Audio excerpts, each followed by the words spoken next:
जोहार।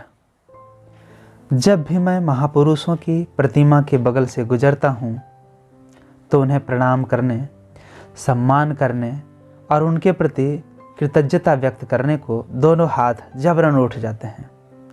पूरा शरीर रोमांचित हो उठता है। झारखंड वीरों की धरती रही है। जब जब जल, जंगल, जमीन और अपने अस्तित्व पर संकट का बादल छाया है, तब तब ऐसे महापुरुषों का जन्म हुआ है और उन्होंने क्रांति का शंखनाद किया है।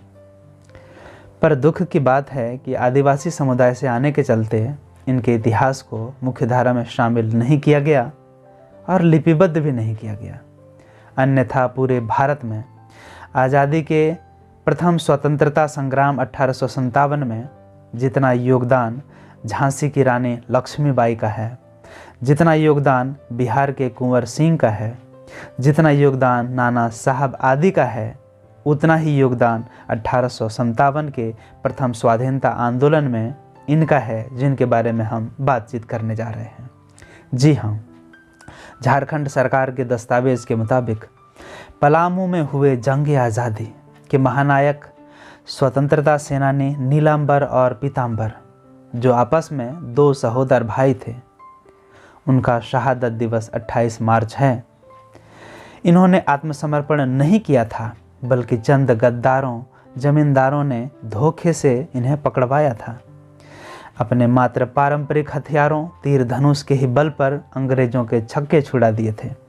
बहुत सारे प्रबुद्ध लोग अंग्रेजों की न्याय व्यवस्था की दुहाई देते हैं कि जो कुछ भी होता था न्यायिक प्रक्रिया के अंतर्गत होता था। तो यह जो कहानी है, उनके गालों पर यह तमाचा है।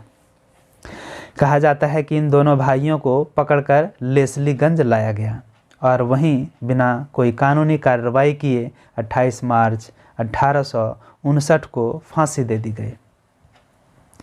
इसी आधार पर पूरे राज्य में 28 मार्च को दोनों भाइयों का शहादत दिवस मनाया जाता है। मतलब कैसी न्याय व्यवस्था थी अंग्रेज़ों की, जो लोग दुहाई देते हैं। मतलब जहाँ जिसको पाया खंभे से, बिल्डिंग से, पेड़ों पर ऐसे ही टांग दिया, फांसी दे दी। नीलांबर और पीतांबर झारखंड के स्वतंत्रता सेनानी थे। वे भाई थे जिन्होंने 1857 में ईस्ट इंडिया कंपनी के खिलाफ विद्रोह का नेतृत्व किया था झारखंड से।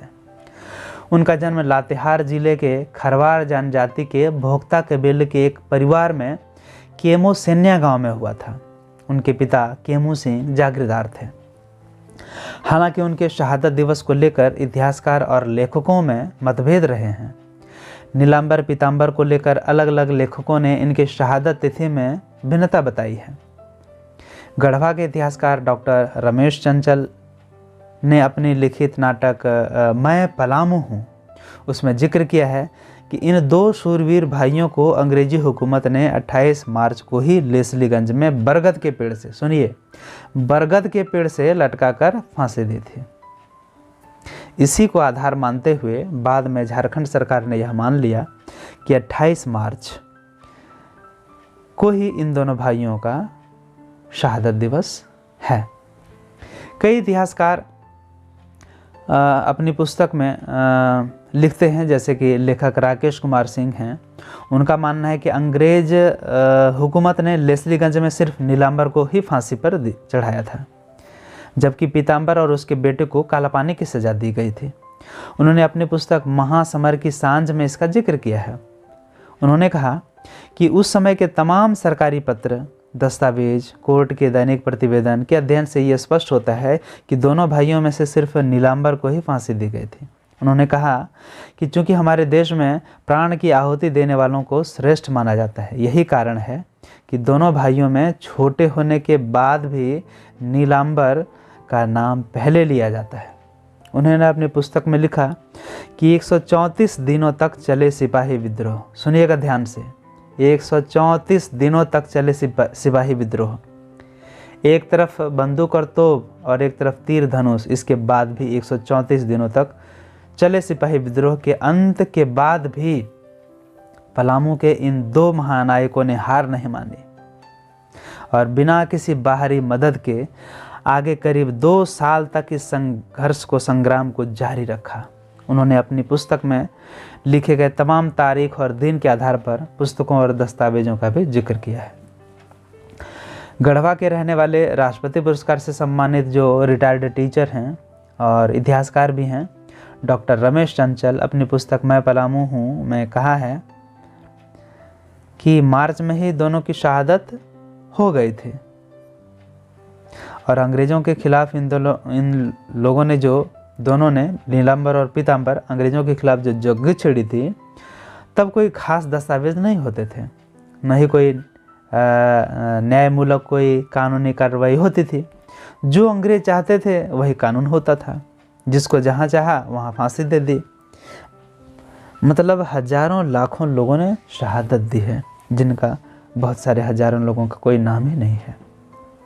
इसलिए उस समय की बातें पूरी तरह से दस्तावेज के आधार पर कहा नहीं जा सकता। इसलिए उस समय के इतिहास लिखने के क्रम में दस्तावेजों के साथ साथ उस समय के जो प्रचलित कहानी हैं, कविता हैं, लोकोक्तियाँ हैं, लोक कथाएँ जो हैं, उसको भी आधार बनाना पड़ता है। इन सब को जोड़कर एक कड़ी बनाने से यही मालूम पड़ता है कि अंग्रेज़ों ने दोनों भाई को, जो उस समय उनके लिए सबसे बड़ा खतरा बन गए थे, उनको एक ही साथ 28 मार्च को बरगद के पेड़ में टांग कर फांसी दे दी थी। सोचिए, इतने बड़े बड़े हमारे देशभक्त लोग, इनको कैसी मौत अंग्रेज़ों ने दी थी। तो हमें इनके प्रति अपनी कृतज्ञता तो जतानी ही चाहिए कि हमें इतनी आसानी से अपनी जो स्वतंत्रता है, स्वाधीनता नहीं मिल गई है।